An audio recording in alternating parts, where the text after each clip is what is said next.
Actually, that's fine. Yeah, you can start. Yeah. If you want. Anyway, we've already done this. Oh. Okay. So, about my week. Okay. Oh. Yeah. This week was a bit bizarre, it was a bit strange. I'll start off by saying one thing that was really strange. I got a forearm cramp from curling a frying pan. It was a bit strange, and probably wondering how I did that. I was just helping with cooking, and I was just like, I don't know, I was just messing around, got cramp. So, anyway, like moving on from the bizarre stuff, I actually saw someone from our church at the gym. You know, there's like 3 gyms near where I live, but like my gym is like cheaper, so lots of people go to that gym. I actually saw Ruth Johnson at my gym. You know, it's quite nice. But I didn't say hi because like she was locked in. She like fully locked in, like in the zone, so I didn't want to disturb her. You know. But yeah, I had a nice workout, it was nice. And then a few days after, I saw, I'm not too good with names, but you know Nigel Barrett's grandchildren. I saw them on the way to school because they actually go to the primary school that I used to go to, so that's quite nice. I like to see them sometimes when I go to college. You know, like I'm on my way to get the bus and I just see them on the opposite side. They probably don't see me because they're just locked in, focused on focused on like looking after their children, making sure they like cross the street safely, stuff like that. But yeah. Anyway, enough about my week. Actually, today we won't have any songs because, as you can see, Ali is not here, so that's a bit of a shocker, you know. But let's move on and welcome up Tanya for a testimony. Let's go.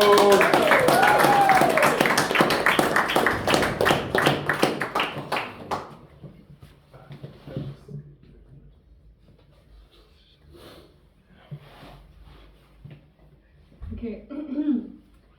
Heavens let her. So I was asked to give a testimony around a week ago, and I wanted to express through this testimony my love to Heavenly Parents. So I will start with meeting our parents. You probably wonder, how am I going to do that? So guys, you're going to close your eyes. Everyone, I see you. Okay. Now imagine you're in a field. You're in a field in a forest, and the sun is shining on you, and you feel the summer wind blowing into your face.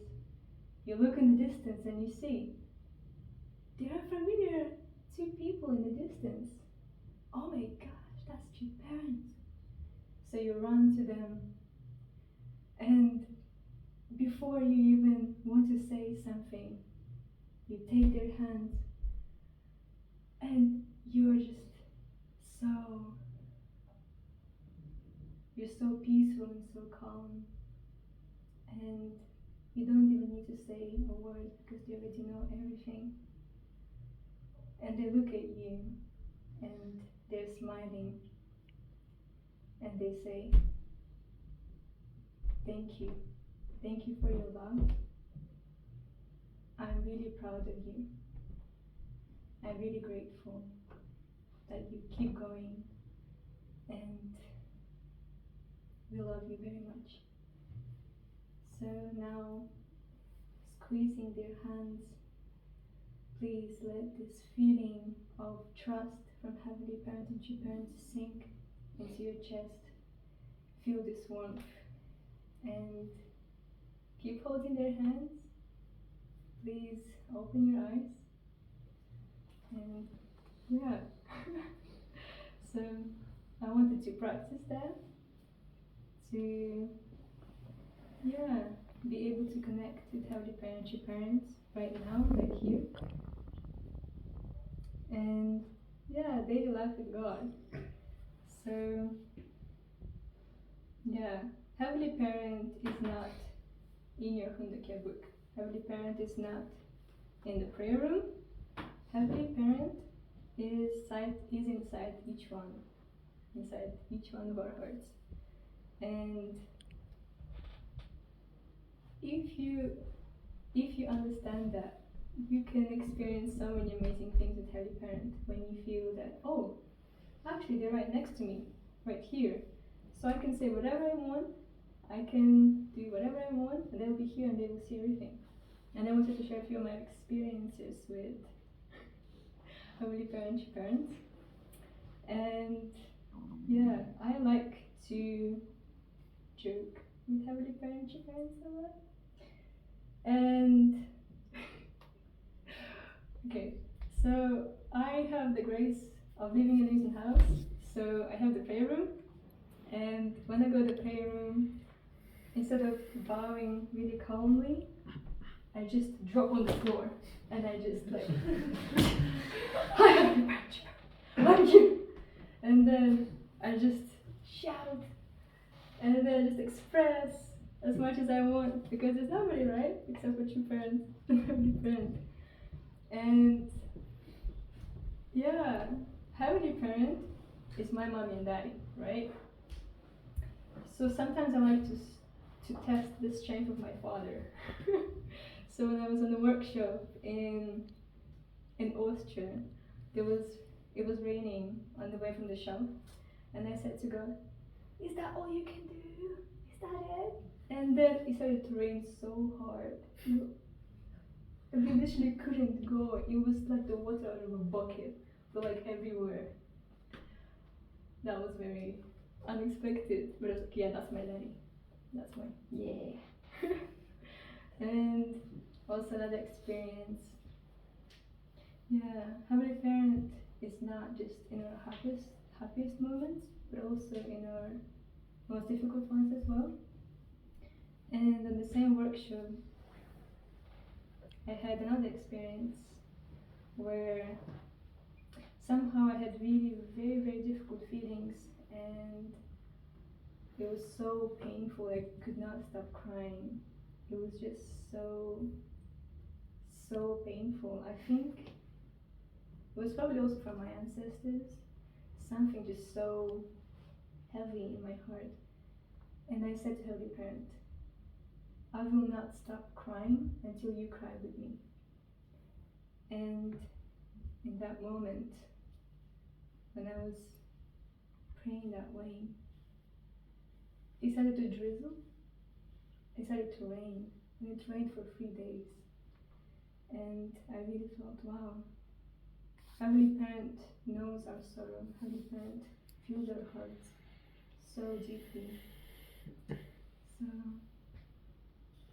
So it's very valuable when you can have those personal experiences, and that happens only when you search for that. You take this time to feel His presence, even though it's difficult. But even just saying in your head, Holy Parent is right next to me, and just imagining His presence is already enough to be able to feel something. And okay, so I wanted to read True Father's letter to Chipan's eldest daughter, Yejini. And I'm gonna read the first slide, and then volunteers can, I guess, raise their hands. Dear Yejini, soon this letter will reach you, for I have asked President Yoon Wee Kim to deliver it when he returns home.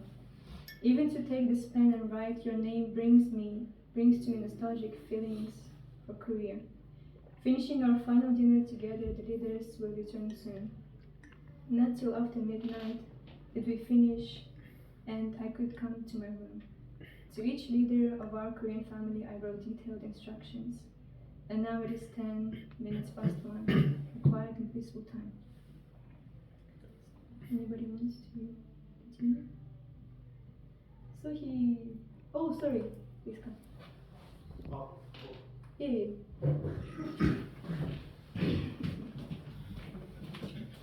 I hear the sweet sound of rain falling quietly down, but the words which I spoke to you on the phone last night are running through my mind like the movement of waves. I can only think that if I had wings, I would fly to Korea immediately, 10 times, even 100 times. Just as all things outside become wet with rain, inside it is raining in my heart. Tonight I am remembering you from the time you were first growing up until now. Even as I write, the rain has stopped and a comforting wind begins.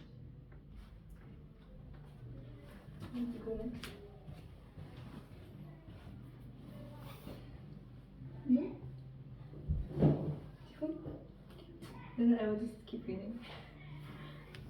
On this small table facing north sits a shining lamp. Within me a heavy heart responds, becoming brighter as I think of you, Eugene. My heart lightens when I feel confidence in you, that you are doing well in your responsibility as eldest daughter. You must inspire and encourage your younger brothers and sisters so that they will respond well to you. Their happiness depends upon your attitude. What can bring to me joy and happiness is imagining that you are doing well at home, taking care of each one. Remembering the early days of your childhood, in those days I came to you night and day to hold you, to kiss you, and especially to pray for you and for your future. Even now, while we are separated, I remind Heavenly Father about you as I remember all these times. God really trusts you, Eugene. And when I think like this, great energy, strength, and great energy and strength comes to me. I wish I could. And here I wanted to express, I guess, I've been praying this week and I was just thinking, if Trifata was here, what would I do? What kind of things would I say to him? And yeah, I wish I could make him a nice tea. I wish I could give him a blanket and a towel to wipe his sweat because he's working so hard. I wish I could take on his responsibility to lighten his burden. I wish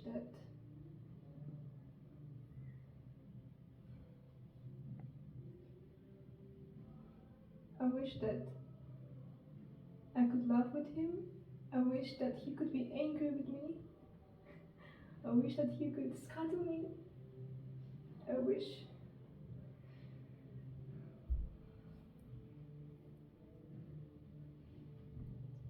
that I could sing a holy song with him. I wish that I could take a picture maybe and then a selfie. That'd be nice. I wish that I could hear him pray. I wish I could hear him giving lecture for hours and hours and hours. But I cannot.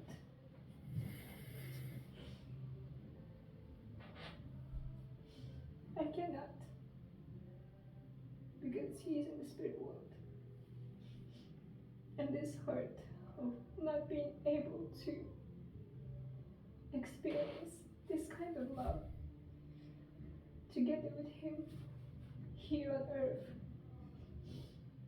is really heavy.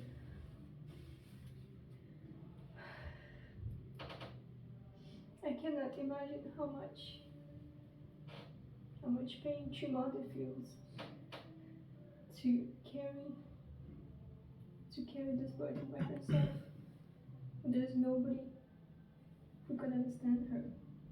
And here I wanted to read Shimanda's letter to your father after 7 years after Samhwa.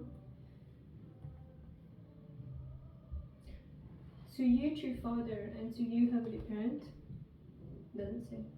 I resolve to succeed in the restoration of 7 nations by 2020. East to west, south to north, I ran with all my mind, seeking to embrace the world without rest. My mouth was sore, my legs were swollen. I could barely stand, and yet I could not rest.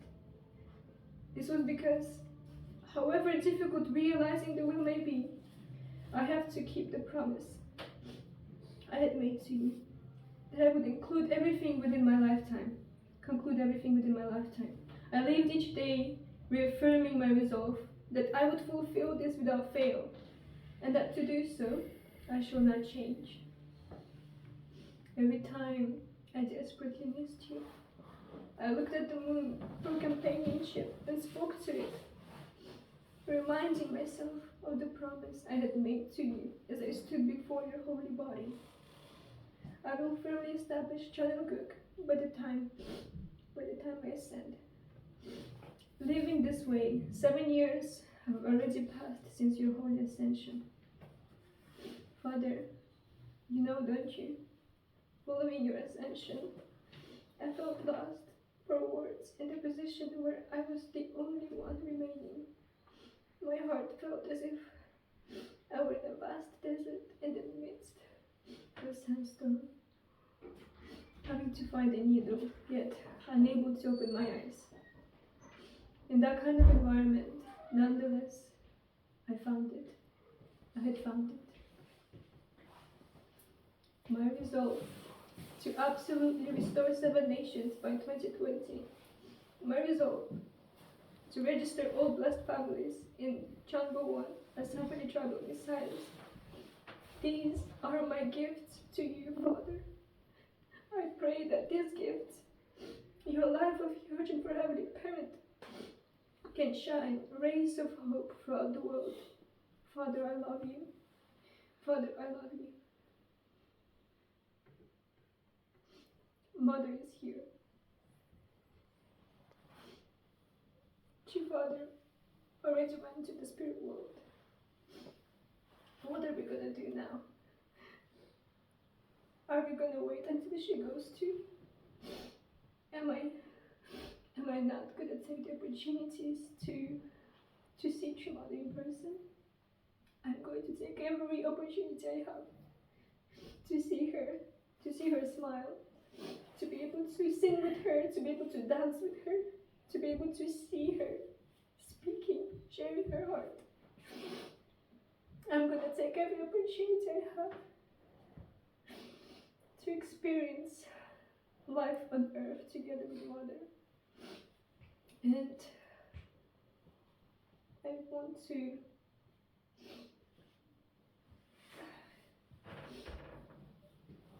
to encourage everyone to ask themselves, are we living to regret in the end? Or are we living to have no regrets? Are we living to be sorry in front of Heavenly Parent when we go to spirit world? Or are we living to proudly stand on the foundation of everything you've done? And while Mother is here, we don't know for how long, but I want to show Mother that we are here for her. And yeah, I'm very grateful that I can be here together with you, and I don't know what I would have done if I didn't meet this community and Heavenly Parent and your parents. So yeah, I pray that every day we can find more reasons to love Heavenly Parent and your parents, and we can savor each moment we have at this time, at this age. So yeah, let's be the needles your Mother is looking for. Thank you. I love you.